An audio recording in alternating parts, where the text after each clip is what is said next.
In today's video, we are going to be comparing and contrasting low content versus high content ghostwritten books.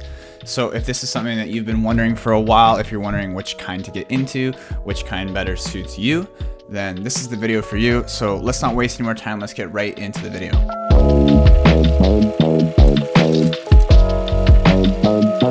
What is going on, guys? My name is Dane. Welcome to the channel. If you're new here on this channel, I talk all about self-publishing, online entrepreneurship, and just lifestyle in general. So if that kind of thing interests you, make sure you hit the like button and subscribe and turn on the notification bell so you know when I post new videos. In today's video, I'm sure you already saw the intro, but I'm doing a compare and contrast between low content and high content / like ghostwritten books. This is a really big topic of discussion in the self-publishing community. So many people are into low content books, and there's a bunch of people who are into high content books. And a lot of those people who are in both sides are wondering what it would be like to join the other side and like combine the two, or get into the other side, drop the other one. So I want to clear some things up and just put some clarity, I guess, on the two topics and see, compare and contrast them and see what is the best for you and what you might want to go into. So without further ado, let's dive into my computer and let's get right into the video. So as you can see here, we're going to be doing a little bit of a slide deck, as I always do. I like having things on slides, keeps things more organized, and just keeps things in front of your face so you have an idea of what I am talking about. So as you can see, I have Publisher Startup on the screen here, which is my free, 100% free, 11-hour long self-publishing course. It's not a webinar. It's not something that's just going to be a freebie and ask you to pay for something at the end. It's a completely free online course that you can jump into right now. The sign-up link is in the description down below. If you're interested in enrolling into that and learning how to publish, then definitely click that link. Anyways, let's get into the video and let's talk more about the two different kinds of books. So as I mentioned before, we're doing low content books versus high content books, and high content can also be classified as ghostwritten books. So the objectives for today's video are going to be learning the basics to low content and high content books, and then we're going to discuss the pros and cons for each, and then we're going to discuss which is my personal favorite method of the two. If you're familiar with what I usually talk about, then you probably already know the answer to this, but I am going to leave that for the end. So if you're new here or anything, then we'll talk about that at the end of the video. So first things first, we're doing the basics to low content books. Let's get to know these kinds of books. So low content books are books with very little content that can be mass produced. So these are books such as journals, notebooks, notepads, planners, checklists, logbooks, coloring books, etc. So things with not as much writing, but more so just kind of filled in the blank, coloring books, for example, pictures, stuff like that. So let's take logbooks for example. This entire book for a logbook is just a template copied onto pages over and over again throughout the entire book. And these kind of things can be made within, it should be like 1 to 3 days. You can make them in 5 days. I guess that takes a bit long, but you can definitely make them like within a couple hours if you're good enough at making these. But yeah, 1 to 5 days is kind of a general description for anyone looking to get into them. Generally speaking, these books are quantity over quality focused. So I have a few examples here. I have 2 examples of low content books. The first one is this guy. So my first learn to write workbook, Practice for Kids, with pen control, line tracing. So this is basically just a book for kids, teaching them how to write. So let me just take a look at this guy. We can take a look at the inside. So as you can see here, if I scroll down, you can see it's just like teaching kids how to write. So there's not so much words, it's just like pictures and stuff, guiding kids how to write, I guess. So this would be considered a low content style book. It's not so much writing, it's more so teaching people how to do something, and it's pictures and stuff like that. So let's take a look at the next example, which was this one, which is a coloring book. So this is one of the best sellers on Amazon in terms of coloring books, and it's called I Am Confident, Brave and Beautiful, a coloring book for girls. So let's take a look at this one. I'm sure you have an idea of what's going to be inside of it, but I just want to show you what it looks like. So you can see it's literally just pictures, and they're meant for coloring for girls. So another low content book, not very difficult to make. You can see the pricing for these guys is a little bit lower. It's like $6.48 for that one. I think the other one was like $3. Yeah, like literally low and insanely low. I don't know how they're making profits off of that, but this one's like one of the best sellers on the entire Amazon store. Like it's literally number 3. So I'm sure they're making a lot of money, even if they're only selling it for $3.81. So they also have the Spiral Bound there, which is like $25. I'm sure that some people buy that as well. Anyways, those are 2 examples of low content books. There's tons of other examples like journals, notebooks, but I'm sure those ones are kind of self-explanatory. They're just literally lines, or there's some kind of things that have like fill in the blank templates or prompts. That's just how low content books are. So now you have an idea of what they are and how they work. So on the flip side, let's do the basics to high content books. So these kind of books contain anywhere from 5,000 words and up, most commonly 25,000 words and up. Normally these are written by a ghostwriter, so that's why I said it's kind of the ghostwritten style of book, not yourself. You can write it by yourself, but typically we're hiring ghostwriters to write these for us. These kind of books take anywhere from 3 weeks to 2 months to make. This is on the shorter end. Obviously, the higher quality it is, the longer it is, the longer the book's going to take to make. But this is just a general idea. I'm just giving you an idea of how long it might take to make one of these guys in comparison to the low content ones, which were 1 to like 5 days. These are a lot more focused on the quality of the book rather than producing at a high quantity. And don't get me wrong, low content books some of them are very high quality, but this is just a generalized video. And in general, high content books are a lot more quality focused, and low content books are a lot more quantity focused. You're looking at making more because you can make them so fast, right? So let's go over a couple of examples of high content books. So this is one of the examples.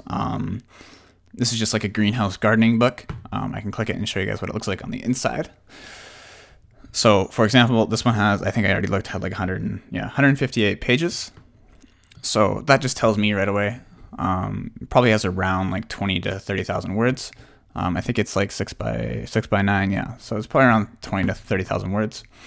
And you can see on the inside, it's still got a few pictures, but it's not like fill in the blank stuff. Like low content, it's more content with like writing. So it's informational and it's teaching you something.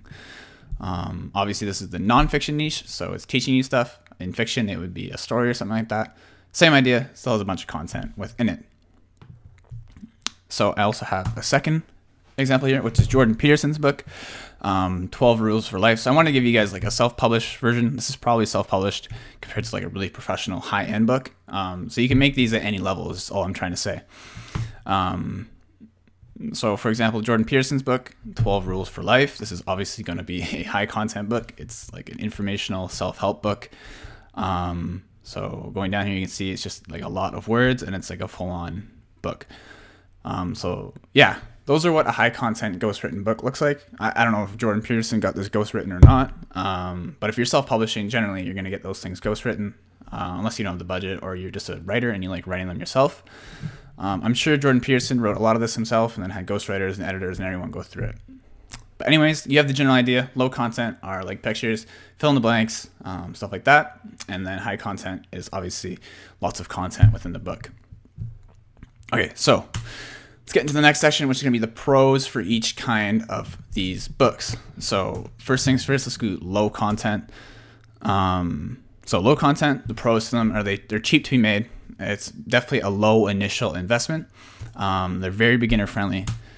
They don't require much technical skills like whatsoever. There's certain platforms like BookBolt, which I'm going to be doing a video on in the future. It's like a full-on program that helps you make low content books from like start to finish super easily. And there's also websites like Creative Fabrica where you can get interiors and stuff like that and toss them into your low content books. So there's lots of different platforms out there that can really assist you in the creation process of making low content books.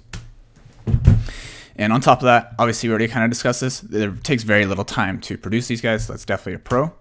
And they're easily systemized. And what I mean by that is you can hire people to make these for you, and you can really make kind of a supply, like a chain of these books, and it's not very hard to do, and you can teach that person to make them for you, and you can really systemize the whole process of creating these.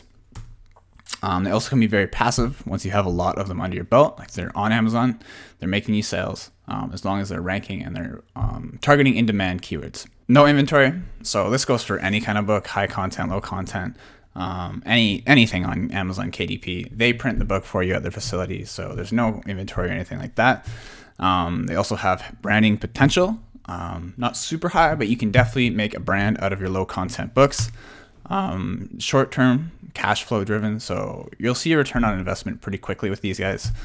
They're not very difficult to find in-demand niches with, and they don't exactly need reviews to succeed, which is obviously a staple of high content books. You do need reviews with those guys to do well. With low content, it's not as big of a deal. So let's talk about the pros for high content now. These have a high potential for scale, and the reason why I say that is because these have kind of a snowball effect. If you have a high quality, high content book, it's going to generate a lot of reviews over time, and it's just going to do better and better and better with ads and all that kind of thing. With low content, they kind of stay a little bit more steady. From my experience, I know that you can definitely have a high potential for scale with low content books as well, but just from what I know and what I've experienced, high content have a little bit higher potential. Another thing is that these are also very fulfilling kinds of books to make. You're creating meaningful books for people to enjoy and learn from and get entertainment purposes from. With low content, I mean, you can have the fulfilling feeling with like coloring books and stuff like that. For example, the second example that I showed you with the girls coloring book, obviously that's a fulfilling book. But for the most part, in general, low content is kind of just empty notebooks and stuff like that. So it's hard to make them fulfilling. So the potential of making high content books fulfilling is a little bit higher in my opinion. They have high branding potential as well. A little bit higher than low content. With high content books, you can brand them very much so. For example, take Jordan Peterson, for example. He has a full-on book, and it just helps his brand. It generates leads to his website, all these kind of things that a low content book wouldn't be as powerful at doing. With a high content book, you're again fulfilling people, and you're building connections with those kind of things. So it's a lot better for building a brand. Better margins, like I said, you saw that first one for low content was like $3. With high content books, you can generally charge a little bit more. They can be systemized at a certain point as well, so you can hire people to make them. It's just you're gonna be doing a lot more hands-on stuff with high content compared to low content. So that's why I say they can be systemized, not as well as low content. And you can build a large moat around this model. If you're not familiar with what that is, let me just explain. So basically a moat, if you know like what a castle is, there's moats around them, so to keep enemies out, I guess. Basically, not many people will be able to compete with you if you're on a certain level with high content books. With high content books, like I said, you can build a brand, you can really solidify yourself within a niche, and it'll be hard for new people to get in and compete with you and build a customer base if you've already gathered all those customers within that niche. So on top of that, your ideas and the structure of the book can't be as easily stolen as with low content. So again, the moat is even stronger. People can't just copy your stuff. They have to think for themselves. These are long-term results driven. So like I said, you can make money a lot quicker with low content. With these guys, a little bit more of an investment. You're investing more into them, but focusing on the long term, you'll make more money with them. I guess paired with that, high potential, bigger ROI. And they are a lot cleaner in the KDP backend. This is just kind of a personal thing. With low content books, you're making a lot of them. There's gonna be a lot of books in your backend. With these guys, high content, there's gonna be less books. It's not gonna be as messy in your backend. Okay, so now let's go into the cons for each kind of book. So first things first, low content. They aren't as fulfilling, like I've already mentioned. They can be in certain areas, but not at the same level as high content, in my opinion. They're harder to scale with. They can create problems with Amazon. I've heard of people having problems because there's so many of the books in the back end that Amazon doesn't always like that, I guess. But I know lots of people who have never experienced this before. That's just a thing that kind of came to mind. Harder to build a brand with, like I've already explained. And they can be easily copied because obviously there's only a few pages that are the same for a lot of them. And then you can just kind of rinse and repeat those for the entire book. So people can use that look inside feature like I showed you before earlier on in the video and look into your book and just completely steal that. Obviously that's against Amazon terms of service, but Amazon's not going to catch that every single time. So doing that is a lot easier with low content books than it is with high content books, obviously because high content books are a bunch of words rather than just like pictures and stuff. A few more things. You can't really build a very big moat around low content and your whole low content brand. Like I just said, they are easily, you can easily copy them and people can swoop in and steal your ideas. So It's easier for people to come in and be a competitor in your niche.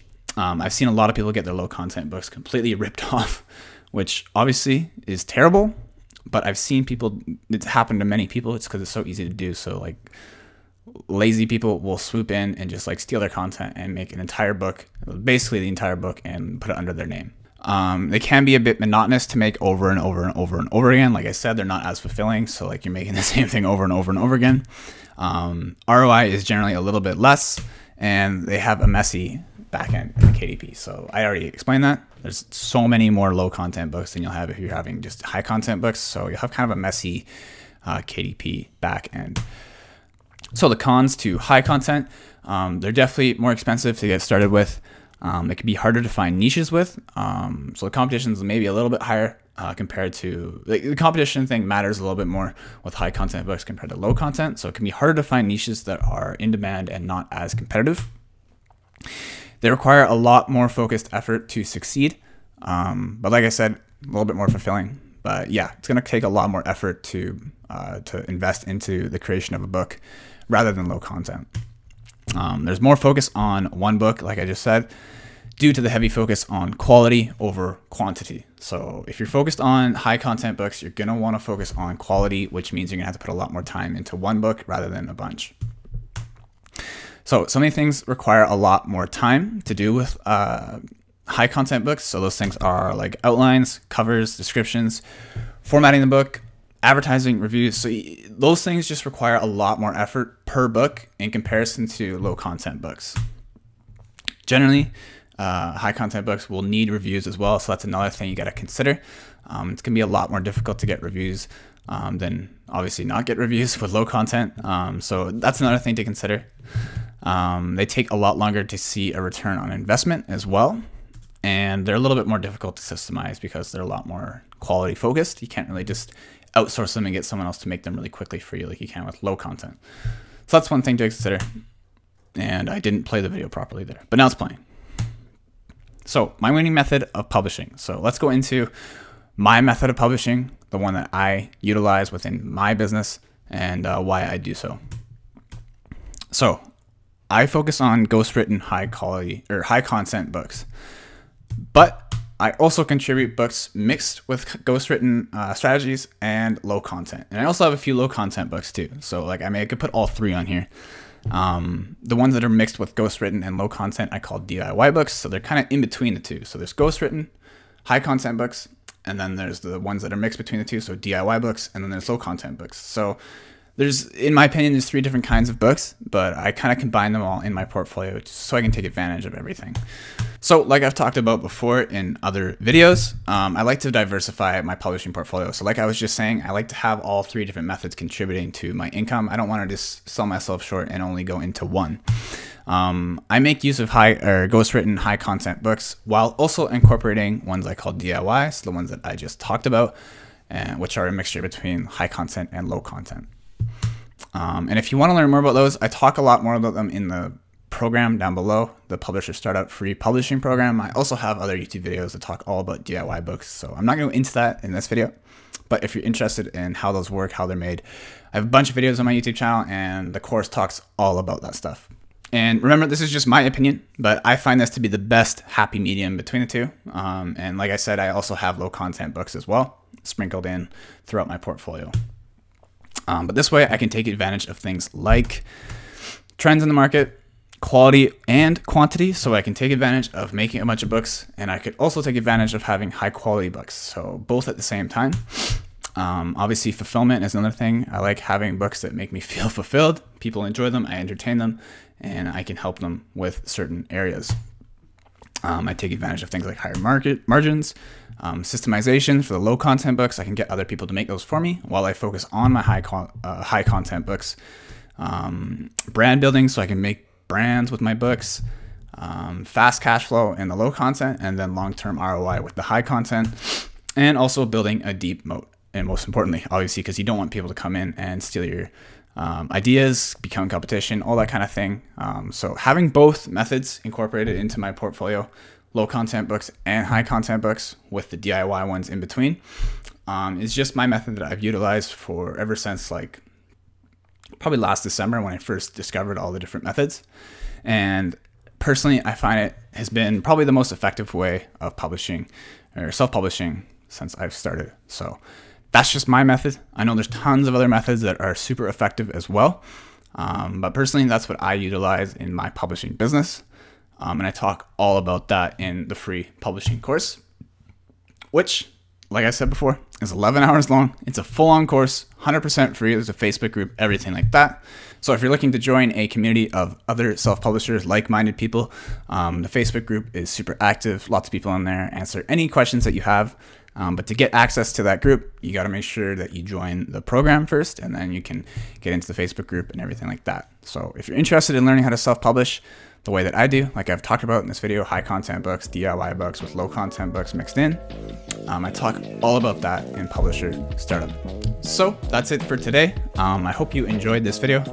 I know I ramble on a bit sometimes, but I wanted to make it clear what the differences are between low content, high content, and how you can mix the two together to make DIY books and incorporate those into your portfolio. So you have all three levels: high content, DIY, and low content books, all contributing to your income every single month.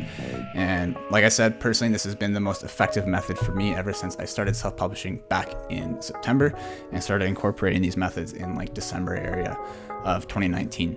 So if you enjoyed the video, make sure you drop a like and subscribe to the channel. Like I said before, hit the notification bell so you're notified when I post new videos.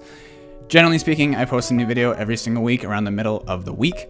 And I've been doing that for a bit now, and I think that's kind of gotten me into the groove of things, and that's what I'm going to stick to. So if you enjoyed the video, make sure you drop a like, and don't forget to join Publisher Startup, which is down below in the description. I'll also link those things that I mentioned for low content creation, like Creative Fabrica and Bookbolt. There'll be links in the description so you can check those things out and see if you want to make some low content books, because those services seriously make it so much more easier to make those books, systemize them, and hire other people to make them for you. It's insane. So I guess other than that, this video is effectively over. Hope you enjoyed it, and I hope to see you in Publisher Startup. But other than that, I'll see you next week. Peace.